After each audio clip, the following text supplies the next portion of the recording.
আল্লাহর হাবিব সাল্লাল্লাহু আলাইহি ওয়াসাল্লাম ঘর থেকে বের হলেন। বের হয়ে প্রথমে আবু বকরের ঘরে গেলেন।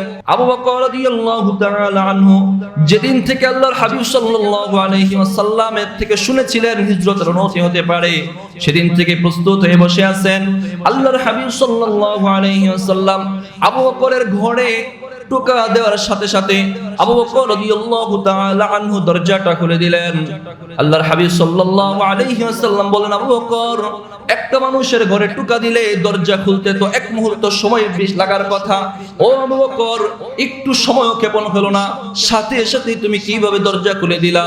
আবু বকর রাদিয়াল্লাহু তাআলা আনহু বললেন, ইয়া রাসূলুল্লাহ, হাবিবাল্লাহ, যেদিন থেকে আপনি বলেছিলেন হিজরতের অনুমতি হতে পারে, হিজরতের জন্য আমি একটা বাহন এবং দুইটা বাহন এবং একজন রাহবারকে নিয়ে আমি আমার পিঠটা দরজার সাথে লাগিয়ে রেখেছি। ইয়া রাসূলুল্লাহ, আপনি যদি টোকা দেন, আপনার টোকাটা যেন আমার দরজায় না লাগে, আমার পিঠের মধ্যে লেগে যায়, যেন আমার এক মুহূর্তেও দরজা খুলতে দেরি না হয়।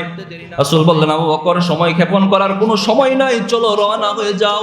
আবু বকর রাদিয়াল্লাহু তাআলা আনহু বাহন নিয়ে রাসূল যেদিকে দেখাচ্ছেন ওদিকেই যাচ্ছেন। প্রথমে উত্তর দিকে যান নাই, দক্ষিণ দিকে এবার রওনা হয়ে গেলেন। জাবালে সাউরের মধ্যে তারা দুইজন গেলেন। যাওয়ার মধ্যেও অনেক বড় বড় ঘটনা ঘটে গিয়েছে। আবু বকর রাদিয়াল্লাহু তাআলা আনহু রাসূলের একবার সামনে যান আর একবার পিছনে যান। রাসূল বললেন, আবু বকর, তুমি কেন একবার সামনে যাচ্ছ, একবার ডানে যাচ্ছ, বায়ে যাচ্ছ, পিছনে যাচ্ছ? একটু শান্ত হয়ে হাঁটো। ও বন্ধু আবু বকর, একটু শান্ত হয়ে হাঁটো। আবু বকর বললেন, ইয়া রাসূলুল্লাহ, ইয়া হাবিবাল্লাহ, এমন একটা পরিস্থিতিতে আমি কিভাবে শান্ত হতে পারি? আমি আপনার সামনে যাচ্ছি, পিছনে যাচ্ছি, আমি আপনার ডানে যাচ্ছি, বায়ে যাচ্ছি। ইয়া রাসূলুল্লাহ, আমার আশঙ্কা হচ্ছে মক্কার কাফেররা যদি আপনাকে সামনের দিক থেকে আক্রমণ করে, তখন আমি সামনে যাই, যখনই আমার ভয় হয় পিছন থেকে আক্রমণ করতে পারে, তখন আমি আপনার পিছনে যাই। যখনই আমার ভয় হয় আপনাকে ডান দিক থেকে আক্রমণ করতে পারে, আমি আপনার ডান দিকে অবস্থান করি। যখনই আমার আশঙ্কা হয় আপনাকে বাম দিক থেকে আক্রমণ করতে পারে, তখনই আমি আপনার বাম দিকে অবস্থান করি। এইভাবে রাসূলকে পুরোটা রাস্তা 5 কিলোমিটার রাস্তা এইভাবেই নিতে নিতে গারে সাউরের মধ্যে যখন পৌঁছলেন, একটা পাহাড়ের গুহা আগে থেকেই বসবাসের জন্য প্রস্তুত থাকে না। আবু বকর বললেন, ইয়া রাসূলুল্লাহ, ইয়া হাবিবাল্লাহ, আপনি একটু বসেন, আমি ওই পাহাড়ের গুহাটা পরিষ্কার করে আসি। পাহাড়ের গুহাটার মধ্যে মাকড়সার জাল ছিল, আরো অনেক নোংরা আবর্জনা ছিল।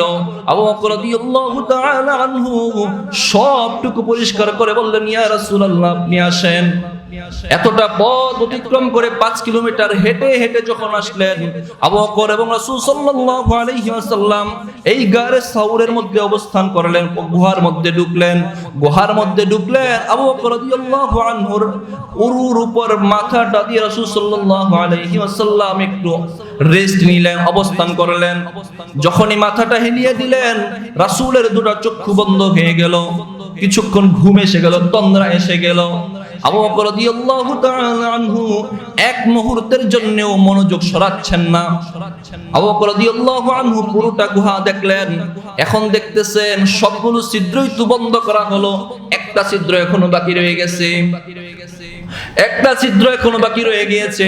এখন এই ছিদ্র যদি তারা আমাদেরকে দেখে ফেলে, উপর দিক থেকে ছিদ্র, যদি এই দিক থেকে মক্কার কাফেররা খুঁজতে খুঁজতে আমাদেরকে দেখে ফেলে, তাহলে তো আমাদেরকে শেষ করে ফেলবে।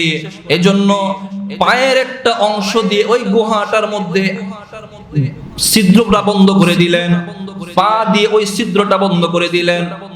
কিছুক্ষণ পর আল্লাহর হাবিব সাল্লাল্লাহু আলাইহি ওয়াসাল্লাম তো ঘুমিয়ে রইলেন, তন্দ্রাচ্ছন্ন হয়ে রইলেন। দেখলেন আবু বকরের চোখ বেয়ে বেয়ে পানি পড়তেছে, ততক্ষণ পর্যন্ত খেয়াল হয় নাই। যখন একটা পানির ফুঁটা রাসূলের চেহারা মুবারকের উপর পড়লো, আল্লাহর হাবিব সাল্লাল্লাহু আলাইহি ওয়াসাল্লামের ঘুম ভেঙে গেল। বললেন, বন্ধু আবু বকর, তোমার কি হয়েছে, তুমি কান্না করতেছো কেন? বললেন, ইয়া রাসূলুল্লাহ, ইয়া হাবিবাল্লাহ, আপনি যখন এই রাস্তাটা অতিক্রম করে এসে আমার ওর উপর মাথাটা রেখে আপনি ঘুমাচ্ছিলেন, ইয়া রাসূলুল্লাহ, আমি দেখলাম একটা ছিদ্র আছে, আমার পা দিয়ে এই ছিদ্রটা বন্ধ করেছিলাম, এতক্ষণ পর্যন্ত বন্ধ করে রেখেছি। ইয়া রাসূলুল্লাহ, ইয়া হাবিবাল্লাহ, ছিদ্রের পাশ থেকে কি যেন আমাকে দংশন করতেছে। যখনই পাটা সরাইলেন, দেখলেন একটা সাপ আবু বকরের পায়ে দংশন করছে। একটা সাপ অনবরত আবু বকরের পায়ে দংশন করে গিয়েছে। সাথে সাথে আল্লাহর হাবিব সাল্লাল্লাহু আলাইহি ওয়াসাল্লাম লালা মুবারক দিয়ে আবু বকরের পায়ের মধ্যে লাগিয়ে দিলেন।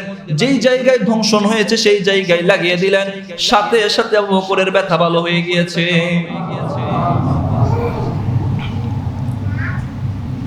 এদিক দিয়ে রাসূল এবং আবু বকর গুহার মধ্যে আছে। কাফেররা খুঁজতেছে তারা কোথায় গেল। কাফেররা এখন ঘরের মধ্যে যখন মুহাম্মদকে পায় না, আলী রাদিয়াল্লাহু আনহুকে পেল, তারা এবার পেরেশান হয়ে গেল, পাগলের মতো হয়ে গেল। কোথায় গেল মুহাম্মদ? খুঁজে বের করো, যে বের করে দিতে পারবা তাকে 100 উট দেয়া হবে, তাকে 100 উট দেয়া হবে। এবার উমাইয়া বিন খালফ, হতভাগা উমাইয়া বিন খালফ এবং আরো যারা ছিল সবাই চিন্তা করলো 100 উট অনেক দামি জিনিস, যদি পায় তাহলে লাভই হয়। খুঁজে বের করি। মক্কার কাফেরদের মধ্যে অনেকেই ছিল যারা পায়ের পদচিহ্ন বুঝতে পারতো, পড়তে পারতো এটা কার পায়ের পদচিহ্ন। রাসূল সাল্লাল্লাহু আলাইহি ওয়াসাল্লাম আবু বকর রাদিয়াল্লাহু আনহু যে পথ দিয়ে এসেছিলেন, রাসূল আবু বকরকে বলে দিয়েছেন, আবু বকর যে পথ দিয়ে আমরা আসব ওই পথ দিয়ে তুমি তোমার ছেলেকে বলবা ওই পথে যেন বকরি চড়ায়, রাখালকে বলবা যেন বকরি চড়ায়। একটা মানুষ চলার পর যদি বকরি আবারও ওই রাস্তা দিয়ে যায় তাহলে মানুষের পদচিহ্ন আর বাকি থাকবে না। তারপরেও মক্কার কাফেররা খুঁজতে খুঁজতে একটা দল উমাইয়া বিন খালফ, চতুর উমাইয়া বিন খালফ ওই গারে সাউরের মুখের মধ্যে গিয়ে পৌঁছে গেল। গুহার যে দুইটা কিছু ছিদ্র উপরের দিকে ছিল, কিছু নিচের দিকে ছিল। উপরের সব ছিদ্র তো বন্ধ হয়ে গিয়েছে, নিচের দিক দিয়ে মক্কার কাফেরদের পা গুলো দেখা যাচ্ছে। আবু বকর রাদিয়াল্লাহু তাআলা আনহু ভয় পাচ্ছেন, ইয়া রাসূলুল্লাহ ইয়া হাবিবাল্লাহ ইন্না লানা বিআকদামিল কওম কুনতু ইয়া নাবিয়াল্লাহ লাউ আন্না বা'দাকুম তা'তা বাসরিহিম রাআনা। ইয়া রাসূলুল্লাহ ইয়া হাবিবাল্লাহ, এই কাফেররা যদি তাদের দৃষ্টিকে একটু অবনত করে, একটু নিচের দিক দিয়ে তাকায় তাহলেই তো আমাদেরকে দেখে ফেলবে। আল্লাহর হাবিব সাল্লাল্লাহু আলাইহি ওয়াসাল্লাম বললেন, উসকুত ইয়া আবু বকর, আবু বকর চুপ থাকো। তখনই আল্লাহর পক্ষ থেকে সূরা তাওবার 40 নম্বর আয়াতটা নাযিল হয়ে গেলেন। আল্লাহ বলেন, লা তাহজান ইন্নাল্লাহা মা'ানা। রাসূল বললেন, আবু বকর চিন্তা করো না, আমাদের সাথে একজন আছেন, তিনি কে? লা তাহজান ইন্নাল্লাহা মা'ানা। আবু বকর চিন্তা করো না, ইযহুমা ফিল গার। তারা দুইজন গুহার মধ্যে থেকে বলেছিলেন যে চিন্তা করো না, আল্লাহ আমাদের সাথে আছেন। তারা এতটা বিচক্ষণ, বুদ্ধিমান, পায়ের চিহ্ন করতে পারে। গুহা পর্যন্ত চলে আসছে, গুহার মধ্যে দেখতেছে নিচের দিক দিয়ে যে ছিদ্রটা, ওই ছিদ্রের মাঝে মাকড়সা জাল বেঁধে ফেলছে, কবুতর ডিম পেড়ে ফেলছে।